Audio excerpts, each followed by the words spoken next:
le Mali, le Burkina Faso, le Niger viennent de quitter l'organisation CEDEAO. C'est une très bonne nouvelle pour les panafricains parce que c'est ce que nous avons toujours demandé. Alors, est-ce que le Mali, le Burkina Faso et le Niger ont respecté les règles avant de sortir de cette organisation? Ils n'ont pas respecté. Est-ce que le Burkina Faso, le Niger et le Mali ont raison de ne pas respecter ces règles-là? Ils ont raison de ne pas respecter. Selon la CEDEAO, qui eux aussi ont fait un communiqué, disent qu'il faut déjà envoyer une notification, c'est-à-dire un courrier 1 an avant la sortie. Prévenir l'organisation 1 an avant la sortie. Cela n'a pas été fait, puisque le Mali dit, depuis hier, eux-là, ils ne font plus partie de l'organisation CEDEAO.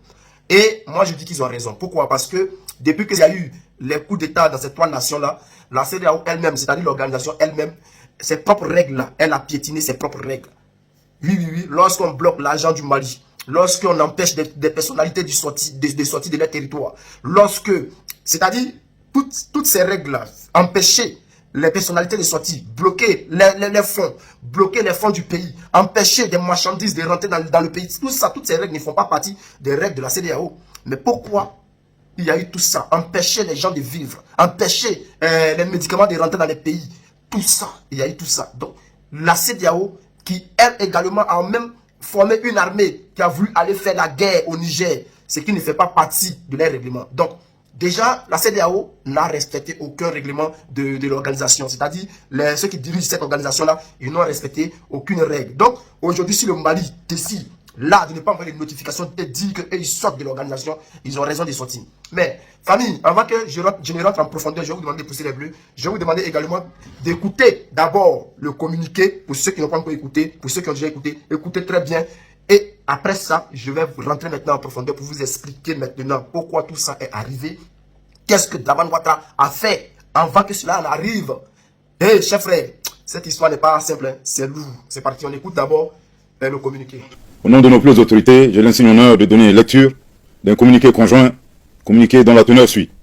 Communiqué conjoint du Burkina Faso, de la République du Mali et de la République du Niger. Désireux de réaliser l'intégration entre les États de la sous-région et mû par les idéaux de fraternité, de solidarité, d'entraide, de paix et de développement, leurs excellences, le général Aboubakar Sangoulé Lamizana, le général Moussa Traoré et le lieutenant-colonel Seni Kounché, respectivement chef d'État de la Haute-Volta, actuel Burkina Faso, du Mali et du Niger, créés avec 12 de leurs pairs, le 28 mai 1975 à Lagos, la Communauté économique des États de l'Afrique de l'Ouest, CEDEAO. Après 49 ans d'existence, les voyants peuples du Burkina, du Mali et du Niger constatent, avec beaucoup de regrets, d'amertume et une grande déception, que leur organisation s'est éloignée des idéaux de ses pères fondateurs et du panafricanisme. En outre, la CEDEAO, c'est l'influence de puissances étrangères. Trahissant ses principes fondateurs, est devenue une menace pour ses États membres et ses populations dont elle est censée assurer le bonheur. En effet, l'organisation n'a pas apporté assistance à nos États dans le cadre de notre lutte existentielle contre le terrorisme et l'insécurité. Pire, lorsque ces États ont décidé de prendre leur destin en main, elle a adopté une posture irrationnelle et inacceptable en imposant des sanctions illégitimes, illégales, inhumaines et irresponsables en violation de ses propres textes. Toutes choses qui ont davantage fragilisé les populations déjà meurtries par des années de violence imposées par des hordes terroristes instrumentalisées et téléguidées.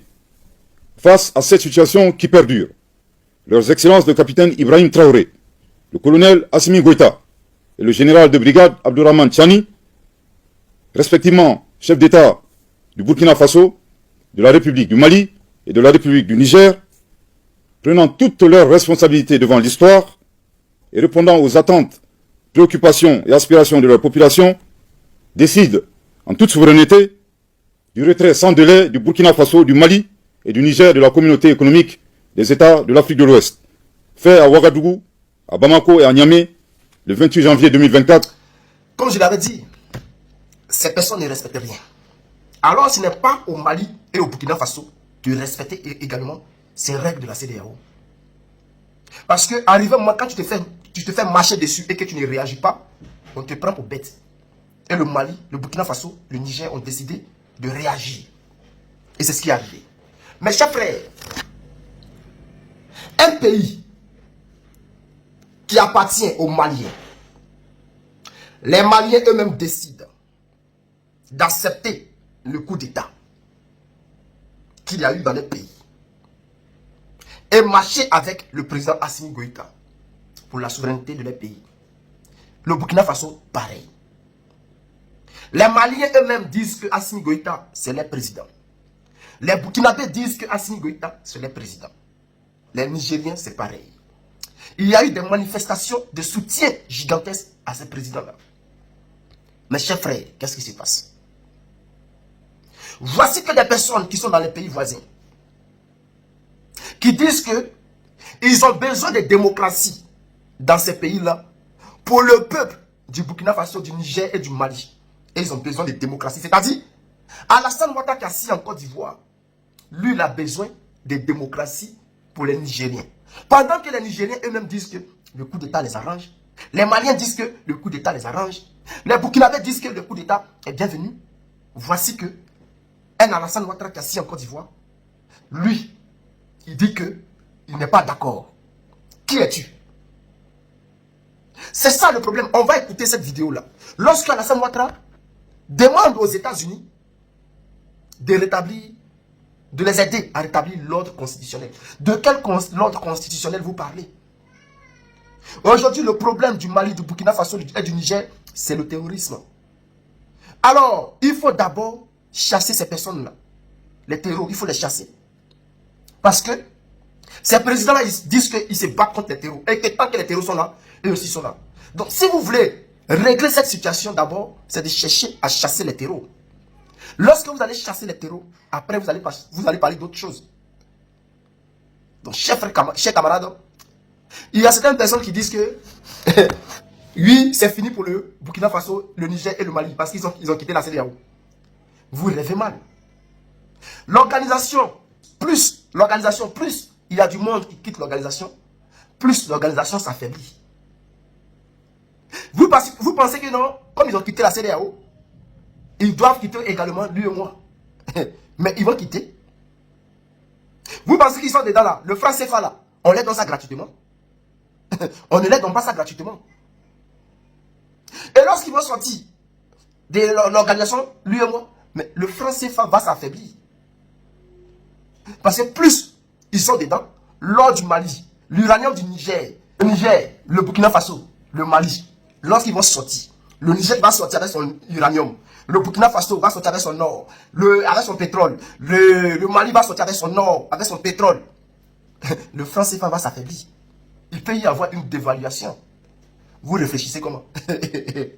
Ils vont faire écouler le franc CFA.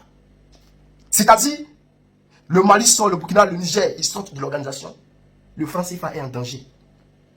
Il y a d'autres qui parlent de... ils disent non, ces organisations-là vont payer des titres de séjour. Vous pensez que ceux qui sont également au Burkina Faso, il y a plein d'Ivoiriens au Burkina Faso. Il y a des Ivoiriens au Mali. Il y a des Ivoiriens au Niger. Vous pensez qu'eux là, ils vont se balader là-bas gratuitement? Vous pensez qu'ils vont se balader là-bas gratuitement? Si les Maliens payent des titres de séjour en Côte d'Ivoire, les Ivoiriens qui sont au Mali vont payer des titres de séjour.